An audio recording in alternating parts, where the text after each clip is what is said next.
মুহূর্তে আমি দাঁড়িয়ে রয়েছি রাজারহাটের ফিনান্স সেন্টারে। এখানে শ্যামল সেন কমিশন যেটা গঠন করা হয়েছিল, সেই কমিশন আজকে থেকে অভিযোগ জমা নেওয়ার কাজ শুরু করেছে। আচ্ছা, আপনি অভিযোগ জমা করতে এসেছেন, তো কি অভিযোগ জমা করতে পেরেছেন?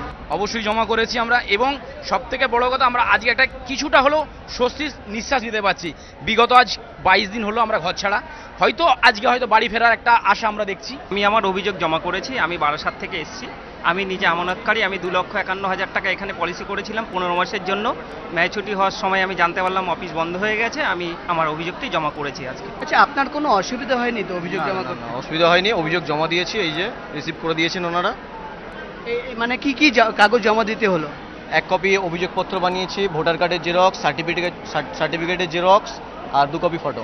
এখানে নিউ টাউন থানার ওসি নিজেই কিন্তু কাজের তদারকি করছেন, তিনি দেখছেন কিভাবে এখানে ম্যানেজ। আমরা কথা বলে নেব দস্তিদার বাবুর সঙ্গে। আচ্ছা, অভিযোগ জমা নেওয়ার কাজ শুরু হয়েছে? হ্যাঁ, আমরা এটা সকাল 9টা থেকে পারফেক্ট শুরু করে দিয়েছি। বেলা 3টা অবধি আমাদের অভিযোগ জমা চলবে। তারপরেও যদি কেউ দূর থেকে চলে আসে, আমরা কাউকে ফেরাবো না, কারণ অনেক কষ্ট করে তারা আসছেন। আমরা সেগুলোও নিয়ে নেব, যাতে কেউ একবার এসে যাতে ফিরে না যায়।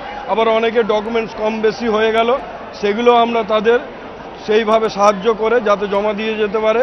এবং অনেকে জেরক্স হয়তো 2-1টা ভুলে গেল, তার জন্য আমরা জেরক্সের ব্যবস্থা করে রেখেছি, ওখান থেকে তারা জেরক্স করে নিতে পারবে। যত রকমভাবে সাহায্য করে সিম্প্যাথেটিক্যালি তাদেরগুলো আমরা আজকে রিসিভ করব, যাতে তাদের আর দুবার না আসতে হয়। এইভাবে আমরা আমাদের কাজ এগিয়ে নিয়ে যাচ্ছি। আচ্ছা, কতদিন এই অভিযোগ জমা নেওয়া? আজকে তো শুরু হলো। যেটা বিজ্ঞপ্তিতে দেওয়া হচ্ছে 29/6 অবধি অভিযোগ আপাতত জমা, তারপরে যদি গভর্নমেন্ট যেটা ডিসিশন নেবে, তদন্ত কমিশন যেটা নেবে, এখন যেটা বিজ্ঞপ্তিতে আছে 29/6 থেকেই কিন্তু লাইন লাগিয়ে তারা অভিযোগ জমা করছেন। মোট 20টি কাউন্টারে অভিযোগ জমা পড়ছে, কিন্তু প্রত্যেকের একটাই আশা কি তারা টাকা ফেরত পাবেন। আর এই আশাই নিয়ে কিন্তু কেউ দক্ষিণ 24 পরগনা থেকে এসছে, কেউ মুর্শিদাবাদ থেকে এসছে, কেউ পুরুলিয়া থেকে এসছে এখানে কিন্তু অভিযোগ জমা করতে। আর তাদের একটাই আশা কি তারা নিজের টাকা ফেরত পাবেন।